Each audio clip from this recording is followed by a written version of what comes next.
தென்காசி மாவட்டம் கடையநல்லூர் சுற்றுவட்டார பகுதிகளில் 1 மணி நேரத்திற்கும் மேலாக கொட்டி தீர்த்த கனமழையால் தாழ்வான பகுதிகளில் மழைநீர் பெருக்கெடுத்து ஓடியது.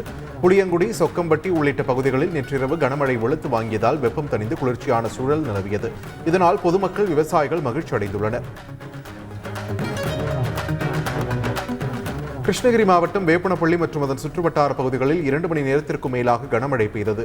வேப்பனப்பள்ளி, நாச்சிக்குப்பம், தடத்தாரை, நேர்லகிரி உள்ளிட்ட பகுதிகளில் பெய்த மழையால் வெப்பம் தணிந்து குளிர்ந்த சூழல் நிலவுவதால் விவசாயிகள் மற்றும் பொதுமக்கள் மகிழ்ச்சி அடைந்தனர்.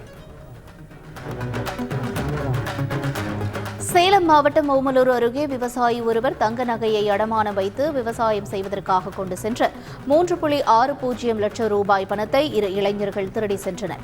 வாகனத்தின் ஒரு பகுதியில் வைக்கப்பட்டிருந்த பணத்தை இளைஞர்கள் நோட்டமிட்டு திருடி சென்றுள்ளனர். சிசிடிவியில் பதிவான காட்சிகளின் அடிப்படையில் போலீசார் விசாரணை மேற்கொண்டு வருகின்றனர்.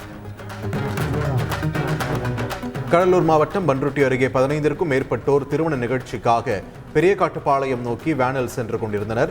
அப்போது ஓட்டுநரின் கட்டுப்பாட்டை இழந்த வேன் சாலையோரம் கவிழ்ந்து விபத்திற்குள்ளானது. இந்த விபத்தில் படுகாயமடைந்தவர்களுக்கு பன்ருட்டி அரசு மருத்துவமனையில் சிகிச்சை அளிக்கப்பட்டு வருகிறது. இதுகுறித்து போலீசார் விசாரணை நடத்தி வருகின்றனர். திருப்பத்தூர் மாவட்டம் வாணியம்பாடி அருகே பாலாற்றில் அரங்கேறி வரும் தொடர் மணல் கொள்ளை தடுக்க அதிகாரிகள் நடவடிக்கை எடுக்க வேண்டும் என்று சமூக ஆர்வலர்கள் கோரிக்கை விடுத்துள்ளனர். வாணியம்பாடியை சுற்றியுள்ள அம்பலூர், கொடையாஞ்சி, நடுப்பட்டறை, மேட்டுப்பாளையம், உதயேந்திரம், சிவிப்பட்டை உள்ளிட்ட இடங்களில் ஓடும் பாலாற்றில் தினமும் அனுமதியின்றி லாரிகள், டிராக்டர்கள், மாட்டு வண்டிகளில் மணல் அள்ளப்படுவதாகவும் இதனால் நிலத்தடி நீர்மட்டம் பாதிக்கப்படுவதாகவும் அவர்கள் புகார் தெரிவித்துள்ளனர். தேனி மாவட்டம் மேகமலைக்கு சுற்றுலா சென்ற கல்லூரி மாணவன் விபத்தில் சிக்கி பலியான சம்பவம் சோகத்தை ஏற்படுத்தியுள்ளது. தனியார் கல்லூரியிலிருந்து சுற்றுலா வந்த 8 மாணவர்களில் புதுச்சேரியைச் சேர்ந்த அரவிந்த் மற்றும் அவரது நண்பன் தர்ஷன் டிராக்டரில் செல்ல விருப்பம் தெரிவித்துள்ளனர். டிராக்டர் மலைசாலையில் சென்றபோது எதிர்பாராத விதமாக டிராக்டர் தலைகீழாக கவிழ்ந்து விபத்திற்குள்ளானது. இதில் டிராக்டர் ஓட்டுநர் மற்றும் தர்ஷன் காயங்களுடன் தப்பிய நிலையில் அரவிந்த் சம்பவ இடத்திலேயே உயிரிழந்தார். வாணியம்பாடி அருகே நியாய விலைக் கடை விற்பனையாளரை பணியிடை நீக்கம் செய்து மாவட்ட ஆட்சியர் உத்தரவிட்டார். திருப்பத்தூர் மாவட்டம் சின்ன வேப்பம்படு பகுதி நியாய விலைக் கடை விற்பனையாளர் பிருத்விராஜ் மீது பலரும் குற்றம் சாட்டினர். இதைத் தொடர்ந்து மாவட்ட ஆட்சியர் கருப்பகராஜ் தலைமையில் நியாய விலைக் கடையில் ஆய்வு மேற்கொள்ளப்பட்டது. இதில் கடையில் இருந்த பொருட்களை பிருத்விராஜ் கையாடல் செய்தது கண்டறியப்பட்டது. இதன் பேரில் அவரை மாவட்ட ஆட்சியர் பணியிடை நீக்கம் செய்தார். புதுச்சேரியில் உயிரிழந்த வளர்ப்பு நாய்க்காக அதன் உரிமையாளர் கண்ணீர் அஞ்சலி பேனர் வைத்துள்ளார்.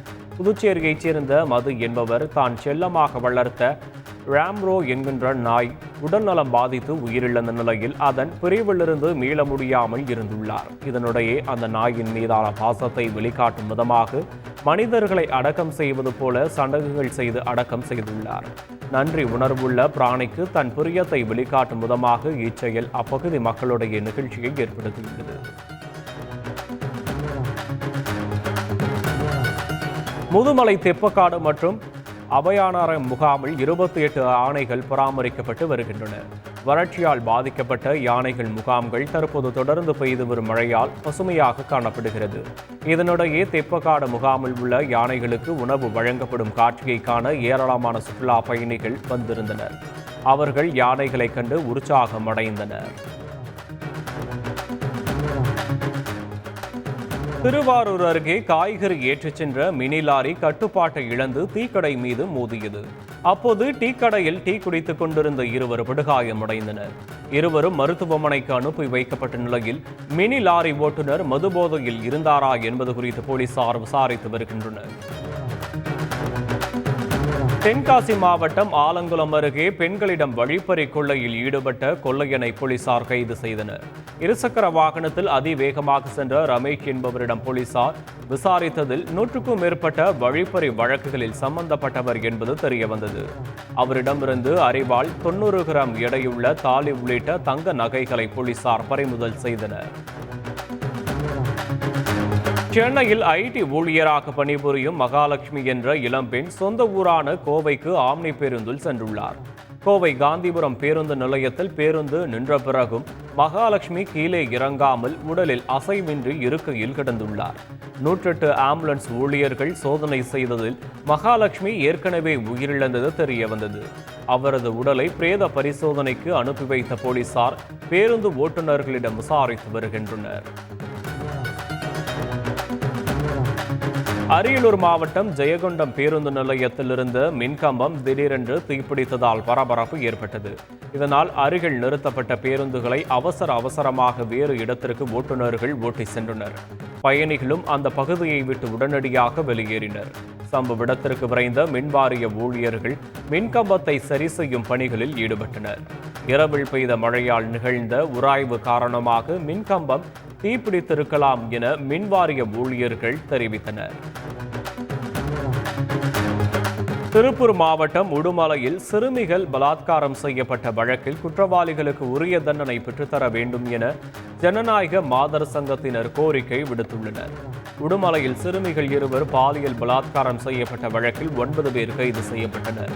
இந்நிலையில் அனைத்து இந்திய ஜனநாயக மாதர் சங்கத்தினர் குற்றவாளிகள் மீது விரைந்து நடவடிக்கை எடுக்க வலியுறுத்தி உடுமலை போலீஸ் துணை சூப்பரண்ட் அலுவலகத்தில் வருகை தந்தனர்.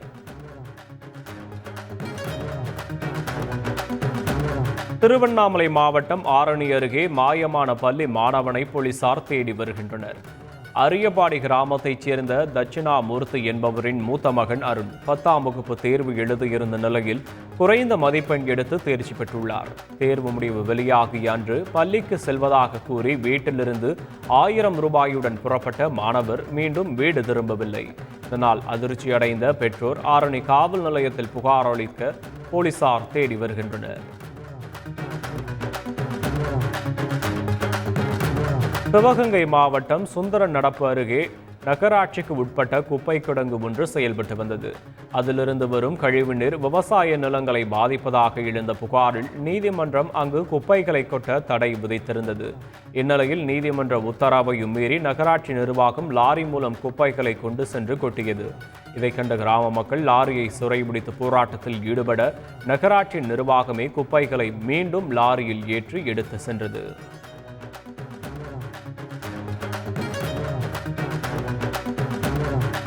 தென்காசி மாவட்டம் கடையநல்லூரில் பிரசித்தி பெற்ற முப்பிடாதி கோயிலில் வைகாசி திருவிழா தொடங்கப்பட்டுள்ளது. கோவிலின் அருகிலேயே நகராட்சி சார்பில் தினசரி குத்தகை அடிப்படையில் காய்கறி மார்க்கெட் நடைபெற்று வந்தது.